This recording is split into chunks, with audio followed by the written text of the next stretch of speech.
আমি কিন্তু মাত্র ৩,০০০ টাকার চাকরি করতাম, বা আমার বাবার একটা বাইক ছিল, বাইকটা হচ্ছে 18 বাইক, ডায়ান ডায়ান, এত ঝাংড়ি বাইক আমি জন্মেও দেখি নাই।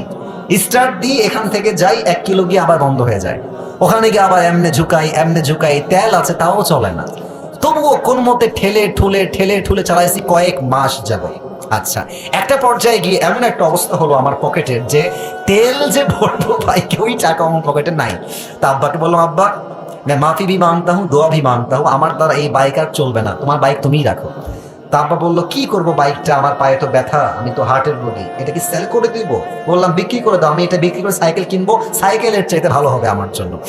তো যাই হোক, বাইকটা বিক্রি করব ভাব, মানে এটা এইভাবে কখনো আমি আগে কোনো মাহফিলে বলি নাই, এতটা ব্যাখ্যা দিয়ে বলি নাই, আজকে বলছি বাইকটা বিক্রি করে দিব অভাবের জন্য।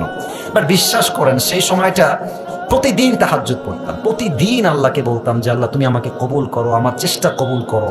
আর আমি দুইজনের ওয়াজ খুব বেশি শুনতাম, এক আজহারের ওয়াজ শুনতাম খুব বেশি, আর একজন আমি আল্লামা দেলোয়ার হোসেন সাঈদীর ওয়াজ খুব বেশি শুনতাম। সেই সময়ের কথা, it has been 3 years or maybe 4 years back, 3 বা 4 বছর আগের কথা। তো হঠাৎ করে আমি একদিন জুমার খুতবা দিলাম, আমি আবার বলছি এই কথা কিন্তু আমি কখনো কোথাও আপনার শোনেন নাই, আমি আজকেই বলছি। তো জুমার খুতবা দিলাম, আমি প্রায় 1 বছর যাবত জুমার খুতবা দিই, ভিডিও আপলোড হয়, কিন্তু কখনো কোনো রেসপন্স আসে না, কেউ দেখে না ভিডিও। এই 10টা-20টা লাইক পড়ে, 2-1জন কমেন্ট করে, মাশাআল্লাহ, আমি তাতেই খুশি, আলহামদুলিল্লাহ, 2-1জন দেখলে আমার জন্য এনাফ বা আমার খুশি কারণ হয়ে যাবে। তো আমার মনে আছে হঠাৎ করে একটা ভিডিও আপলোড হলো আমাকে নিয়ে, মাশাআল্লাহ, ভিডিওর টপিক খুব ভালো ছিল, লাখ লাখ রিচ হয়ে গেল, একদিনেই মনে করেন যে 10-20 লাখ মানুষ দেখে ফেললো সেই ওয়াজটা।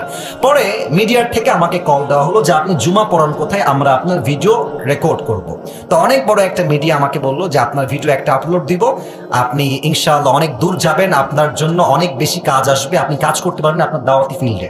তো একটা মাহফিল করলাম, মাহফিলটা ছিল পাবনায়। মাহফিল ছিল কোথায়? পাবনায়। তো পাবনায় গেলাম, আমি হলাম 3 নাম্বার বক্তা, দ্বিতীয় বক্তা না, 3 নাম্বার।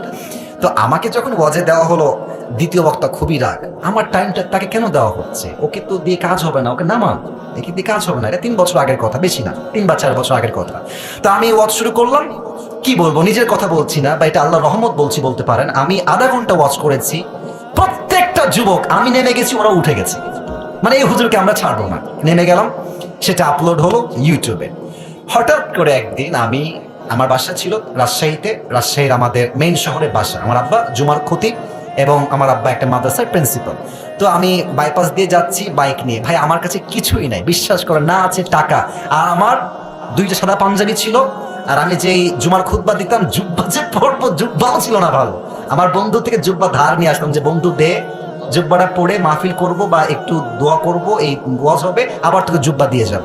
তো আমি এই অবস্থায় মাহফিলের জন্য বা রাস্তা দিয়ে হাঁটতেছি, তো হঠাৎ করে আমার কাছে একটা কল আসলো, বললো আপনি কি আবরুল হক আসিফ বলছেন? এটা অনেক আগের কথা, আমার ক্যারিয়ার কিন্তু শুরু হয় না। বললাম জি ভাইয়া, আমি আবরুল হক আসিফ বলছি, আপনি কে? তো বললো যে আমি অমুক জেলার থেকে বলছি, আপনার একটা মাহফিলের ডেট লাগবে। শুনে কলিজায় এত শান্তি লাগলো যে আলহামদুলিল্লাহ, আল্লাহ হয়তো আমার রাস্তা খুলতেছে, এই তো রাস্তা আমার খুলে যাচ্ছে। তা আমি একটু ভাব নিলাম, আমার কিন্তু ডেট মেট কিছুই নাই। বললাম ও আচ্ছা, ডেট নিবেন কবে, আমাকে তো দেখতে হবে ভাই। তো বলছে যে ভাই ডেটটা আমরা 2 মাস পরে নিব, যদি আপনি ডেট দেন তাহলে আমরা। ও তো ভাবছে মাশাআল্লাহ, মিলিয়ন মিলিয়ন ভিউ, এ তো অনেক বড় বক্তা হবে রে ভাই। তো আমি একটু ভাবতাম, আমি বললাম ঠিক আছে, আমি ডায়েরি দেখে আপনাকে বলছি। আমার ডায়েরি কোনো ডেটই নাই। তো যাই হোক, পরে সে বললো যে ভাই ডেট কি আছে, ডেট কি হবে? আমি নিজেই, আমার তো ডেট লাগবে রে ভাই। আমি কল দিয়ে বললাম ভাই হ্যাঁ অমুক তারিখের ডেট হতে পারে, আপনি কি ডেটটা নেবেন?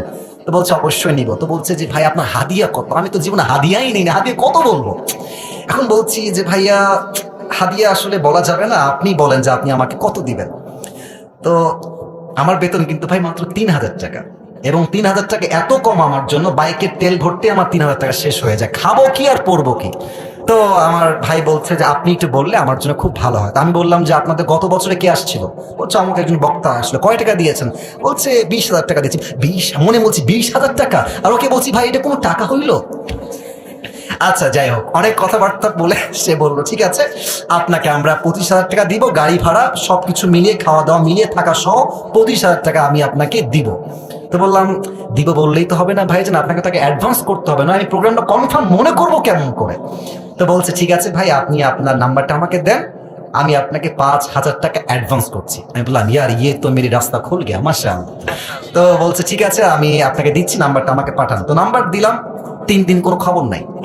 মনটা আবার খারাপ, জানলাম ডেটটা কি তাহলে পাবোই না। তো 3 দিন পরে আবার আমার ভাই কল দিয়ে বলছে প্রিয় ভাই আপনাকে তো আমি টাকা দিব, বাট আমি টাকা তুলতে পারি নাই এলাকার থেকে, তাই টাকাটা দিতে পারি নাই। তো মাশাআল্লাহ সবাই আমাকে টাকা দিয়ে দিয়েছে, আপনার নাম্বারে আমি এখনই টাকা পাঠাচ্ছি। তো আমাকে ওই প্রথম মাহফিলের জন্য 5,000 টাকা অ্যাডভান্স দেওয়া হয় এবং 5,000 টাকায় আমি আমার আব্বা আমাকে দিয়ে দিয়েছি। যা তোমরা নাও।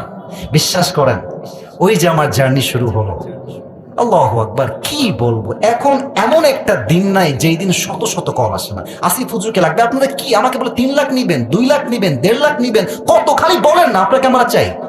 আপনি বলবেন হুজুর আপনি এত লম্বা স্টোরি কেন বললেন? 1 ঈমান, 2 হচ্ছে তাকওয়া। এই 2টা থাকলে বান্দার সফলতাকে আটকায় রাখতে পারে না, ঠিক কিনা বলে? ওয়ারযুকুহু মিন হাইথু লা ইয়াহতাসিব, তোমার রিজিক আমি এমন জায়গা থেকে দিব তুমি কখনো কল্পনাই করতে পারবে না। আল্লাহু আকবার।